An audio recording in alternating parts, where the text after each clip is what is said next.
ఇంతకీ ధ్యానం అంటే ఏంటి? అది నీ శిక్షణలో తరువాత ఘట్టం. ప్రశాంతతను ఆస్వాదించడానికి ప్రతి ఒక్కరూ దారిని కనుక్కోవాలి. అందుకే ఈ దీర్ఘ ధ్యానం. ప్రతి ఒక్కరూ గుహలో కూర్చుని 50 సంవత్సరాల పాటు ధ్యానం చెయ్యాలని అనుకుంటూ ఉంటారు. ఆహారం, నీరు ఏదీ కూడా వాళ్ళు సేవించరు. ఇంకేం చేయగలం? కొంతమంది కష్టాలు నష్టాలు భరిస్తూ ఉంటారు నాలాగా. నిన్ను ఏ రోజైతే డ్రాగన్ వారియర్ గా ఎంచుకున్నారు ఆ రోజే నాకు దారుణమైన రోజు.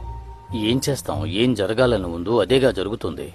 కానీ అది ఎంతో దారుణమైన, భరించలేని, మర్చిపోలేని దుర్ఘటన. సరే, చాలా ఆపండి. అటువంటి కష్టాన్ని నేను ఎన్నడూ అనుభవించలేదు.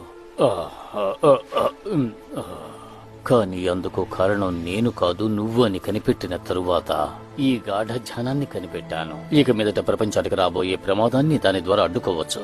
అదనమాట విషయం. నాకు కూడా ధ్యానం అవసరం అంటారా? ఆల్రెడీ బోల్డంత